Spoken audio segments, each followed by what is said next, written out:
Alright, it's popping, everybody. Welcome to episode 46 of the podcast. Well, no, probably 48. Honestly, we have a lot. Welcome, my boy Lucas. What's up? From what country? Austria. We found him on the street. We talked about this. We found this man on the street. Had some good vibes, so we told him to hop on the podcast. Nah, I'm kidding. Ty's cousin goes to Kent State, and they're just down here visiting Miami, so I was like, fuck it, come to the crib. So they're down here until Friday and Sunday, and it's Wednesday right now, so we're just vibing. Tomorrow's going to be Nikki Beach. An eventful day tomorrow, but Yeah, it's gonna be fun. yeah. Lucas, tell him a little bit about your experience, because I'm interested about it, honestly. Just you went to Hawaii at 17, Ibiza, Mykonos, whatever the fuck. All over the world, man. You've been all over the world. Yeah, I want to hear. Mr. Worldwide. I want to hear about it. Where's your favorite trip you've taken? You said, was it Hawaii? Hawaii was probably the most eye-opening experience out of all of them, Why is that? because I went there with basically nothing. How'd you get there? We flew, and that was the last money I had. So all your money out. All my money was gone, and I think Damn. collective $50 between the friend of mine and me. We just got a tent, sleeping bags, Damn. fishing rod. Yeah. So Tell you us just had to about meet that. people that provided. Well, no, the first 72 hours we didn't have anything to drink or anything, so we were collecting water from and drinking palm coconuts. Wow. Damn. And then, you had fishing. to work for your Yeah. food. So how long were you doing that? Well, the first few days we were doing that, and then our cards worked again, so we could go eat fast food and shower at the mall or on the beach, and then we'd go to Starbucks. Go to the restroom to Starbucks. balling on a No. budget. We didn't buy anything. We went to the restroom at Starbucks and then went back to the beach. Hey, at least you get a nice So, restaurant. and how long was that? The first few days, then we met some people where we could stay. Then we stayed at some hostels, and then back to the beach because we enjoyed it so much. It's like a month. Yeah, almost 3 weeks overall. So how'd how'd experience. you end up getting back? Well, that's the thing. Then I had to ask for my mom to loan me some money, Okay. and I made it back when I landed in LA. Uh-huh. I had a DJ gig, paid my mom back, Nice. and then a few days later I flew back home. So what did that trip, the Hawaii trip, teach you? That the less you have, the more you see. Wow. You have Wow. the less you're focused on a lot of things. Of course, having stuff is great. Using it to your advantage, manifesting the things that you want Yeah, sometimes yeah. motivates It you. clutters your mind. Exactly. though. And you've been talking about that a lot, manifesting things, but also looking at the bigger picture. Both of you, especially the last few days, we've talked about I don't know how many topics and different things, but I've seen that you guys really focus not on the materialistic thing itself, but on the way on your journey, on The things flow. to do. It's Exactly, the on the flow. And that's what it really taught me. Having nothing, I realized that actually you don't need that much. Minimalism. But it's good Yeah. to learn that once. Rewards, Exactly. you know? So And, the yeah. DJing, tell us about that. What are some crazy experiences you've had DJing? Oh, the Cleveland one. When you were DJing Cleveland and that shit got raided by the cops. There was an after hours party that was during Corona. That's not good. But I was taking care of the whole thing, of the distance and everything, because I was alone up there. Yeah. But the party would have happened either way. So we were DJing an after hours place, after I think 2 in the cops morning. came. This place was packed. There was at least 700 people. Jeez. The SWAT, 7 SWAT cars came and raided the whole Oh my place. god. It was a rave. Sheesh. But yeah. So what about Ibiza? So tell us all the cool places. So Ibiza, Mykonos, Greece, Oh yeah. So Mykonos is Hawaii. in Greece. Then Dubai. Dubai I haven't been yet. So we're Okay, going we're this going together. Yeah, this going, year. going in the summer. We're saying it now and we will do it. By We the will way, do it. I'm We're gonna absolutely- hold you guys We're falling out of the accountable. sky. Yeah. Exactly. Literally falling out of the sky. Let's go to the Burj Khalifa. Oh, That's very nice. So no, for us it's easier since I'm European. All the countries are pretty close by. Here in America, it sounds crazy. Yeah, you're going out of the country. That's like except for Canada and Mexico. That's I don't know how many hour flight. Yeah, but it's all over there. Yeah, for us it's like traveling within the U.S. basically. It's like going to California. What a blessing! Yeah. How many countries are just packed in such a tight location? Exactly. So around us you have Germany, Italy, Switzerland, France. Damn, so Slovenia, much history in those places. Oh yeah, bro. incredible history. Raw history. Yeah, Very cool. You go to Ohio, Indiana, you got Michigan. You get great. bunch of corn It's and all the shit. same. It's all the same. But the great thing about the US, you also have your cultural differences everywhere. The north versus the south, the east versus the west, and Dude, the cultural difference from Ohio to Miami. Yeah. Can't get an Uber without needing to speak Spanish. Like exactly. Unbelievable. You might have to learn Spanish It's soon. so sweet, dude. Getting the different taste of culture. Like, have you been to Africa at all? No, my parents have, and I want to go there. I want to go to South Africa too. And Dude, the culture there probably insane. also a lot of differences though. Like in the north you have also Egypt and these countries, and then in the middle you have so many different cultures and languages and everything. And then in the south you have a lot of English speaking people as well. Big sharks. And a mix, Really big sharks. Big old and a mix shark. of ethnicities. It's very, very interesting. So, have you DJ'd in Ibiza? Well, only at our private party. So we had my friend has But a that's house still there. insane though. Like, you're in Ibiza DJing. Like, what does that feel like? You're creating the vibe for the whole. You're set. literally- It was just a friend group, so nothing big, but it just feels amazing. You know, it's bro. when you're with the right people, and you guys, we've hung out now, and you just know when you're with the right people, everything you do, you can be fun. You can be reading a book at the beach. Doesn't and that really can be fulfilling. matter like what you're doing, but who you're with. Exactly. Like, you can make the best out of That's everything. your perspective on the situation. That's also what I really respect about you guys. We have never had like a downer or anything, even though you have to work a lot. We're here on vacation while you're working, but never ever has that been a problem. You do your work, we go to the beach, we get sunburned. We go Very sunburned. Yeah, I feel like a lot of people need to be more like laid back. Like everyone's so uptight. Like Ty was having a hard time figuring out skydiving shit, but like neither of us were really tripping about it. Exactly. Because we knew like it was just gonna. It will all work out. It all work. Like when has something not worked out? You know what I mean? Like even if it doesn't work out in your favor, there's still something you can pull from that situation. There's gonna be minor inconveniences, but if you stress about these minor inconveniences, it just grows these minor. You're shortening your life. Literally, because you're stressing yourself out. Stress is so bad for you. Like it's just so unnecessary. Like whenever I start getting stressed, I'm like, all right, why am I stressed right now? Yeah. I'm like, all right. And then I find the root of my stress, which is usually really easy to target once you start. Sometimes you really gotta dig and you gotta sit on it. Honestly, that's when it's like over time. Like you've been stressed over time. You're like, what is causing me to do this? So when that happened to me, I just went home and I'm like, all right, disconnecting and fucking figuring this shit out. But today when we were at the beach, I'm like, why am I getting stressed? Or like after we were wakeboarding, I'm like, why am I getting stressed? And I was like, all right, comparing myself to Ty, stock's doing better than mine. So imagine having this problem, you know? Yeah. It's all a thing of like in physics. I think all is a thing of relations and like how you look at it and what perspective. So let's say you're in a closed moving thing.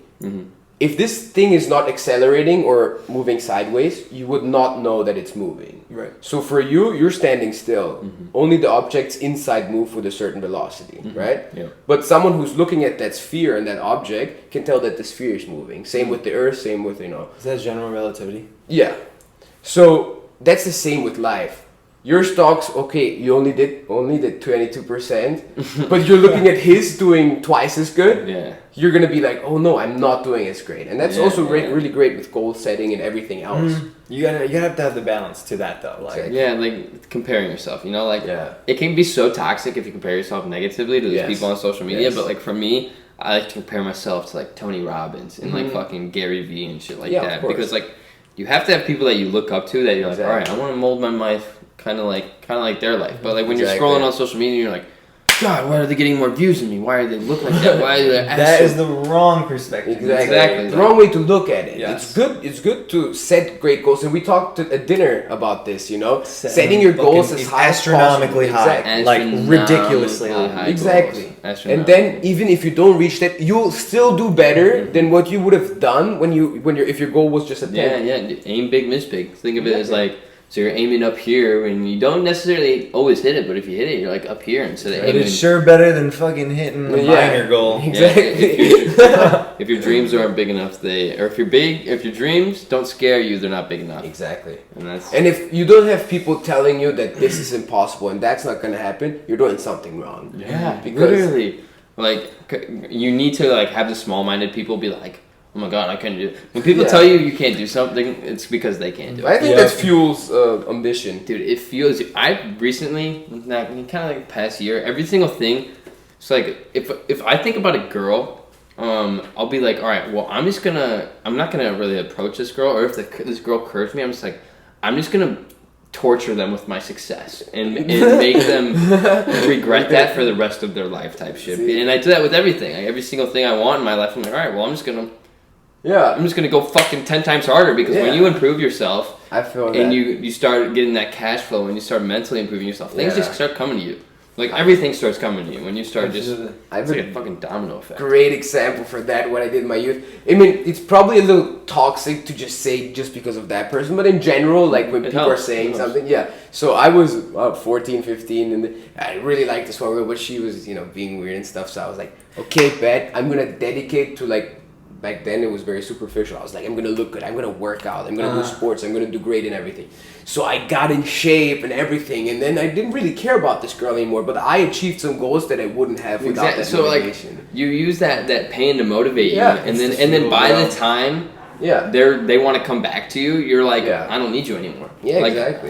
You already have so many other options because you just it doesn't have to be girls specifically, just I'm talking about general things, because girls, yes, that's a different topic, and but it's the easiest thing to relate to is relationships, because so many of my like fan base is like going through breakups and like shit like that. So like when you say, all right, like you were fine before you had them, right? So like you're gonna be more than fine without them, but if you're having a hard time getting over them, just make them regret leaving you. And that's the point. You can use everything that makes you sad or puts you down, turn it around, use it as motivation. Turn it around. Use it as fuel to do what you want to do. Prove yourself wrong. Prove everybody else wrong. Yeah, exactly. Make the best thing out of a bad situation. I don't know, whatever situation that might be. Financial, girls, guys, whatever. Yeah, dude. When I was a senior in high school, I had so many negative events just happen to me that just kept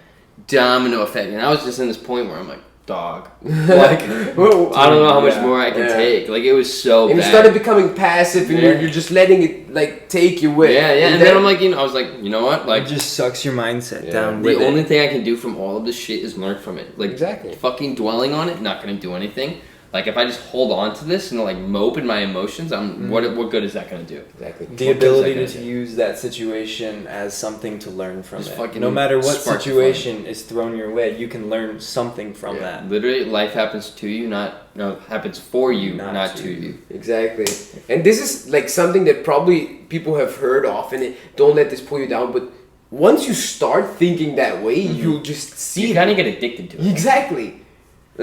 I don't really get sad that much anymore either, because I just try to look, and like I said, might sound basic for some people, and they might have heard it, and but once you really start and reading, you guys, that helps a lot. Psychology and these things, maybe learning different understanding humans and understanding how the mind works. Exactly. If you can understand how the mind works and know like what human traits can bring you down really quickly, and knowing what situations can bring you down. Of all that. How to be successful is communication skills and one high income skill. Yeah. And then really focus on what it is that you're good at. Like, put all of your energy into that. Yeah, find your niche. Exactly. Right. Find your niche. That's a great keyword here for anybody, because you might be talented in something else than he is. And if you find that niche and you just dedicate yourself. Even if you're talented in multiple things, like, it's still going to be more beneficial to go with one of those and put all of your energy and time into that. Hammer on one. And people always think about luck and I'm unlucky and whatever.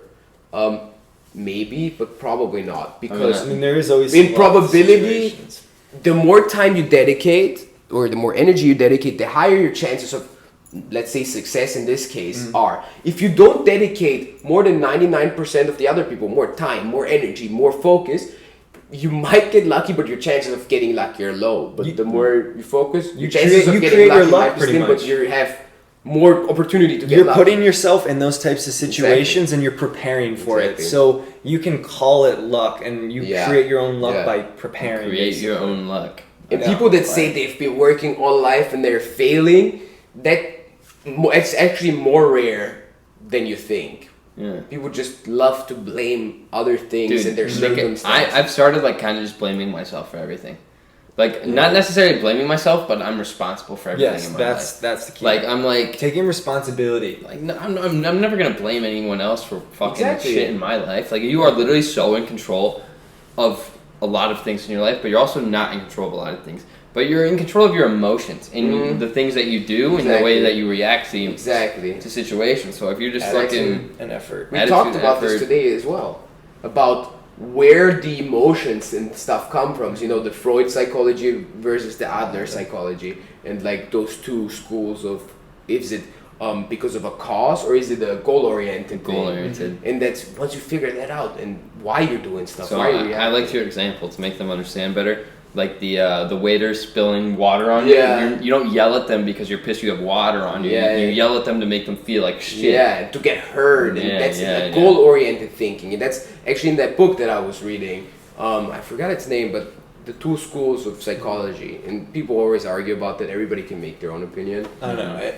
Yeah. Study psychology, it's so important. Like understanding body communication skills as well. Insanely. Like when I see you talk to your the people you work with and stuff, it's like the approach helps them understand what you're trying to portray, and that really not only elevating yourself, elevating others is the greatest thing. It really is. If you elevate others, that's a big thing. As long as you're trying to add value, like you'll succeed. Exactly. And that's fucking facts. Like if you just add value. Regardless of what your field is, you'll be fine. Even in marketing, just to put it in business terms, creating value for the customer is what's going to get the customer. Right. Because if you sell something that is of low value to anyone, you're never going to sell it.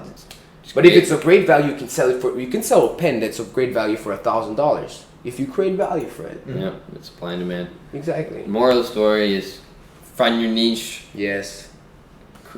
Create value, give value. Study psychology. And communication skills. Yes, 100%. And step out of your comfort zone. Yeah. Yeah. And and you'll be fucking fine right there. That sums it up pretty well. That sums it up pretty well. And I think we're going to cash it right there. Lucas, thank you for hopping on. Thank you for having me. I appreciate it. Appreciate it. And we will see you guys next time. Hey. Wow, that flowed fucking amazingly. That was really, really easy, natural. Because we also talked about so many things that we could just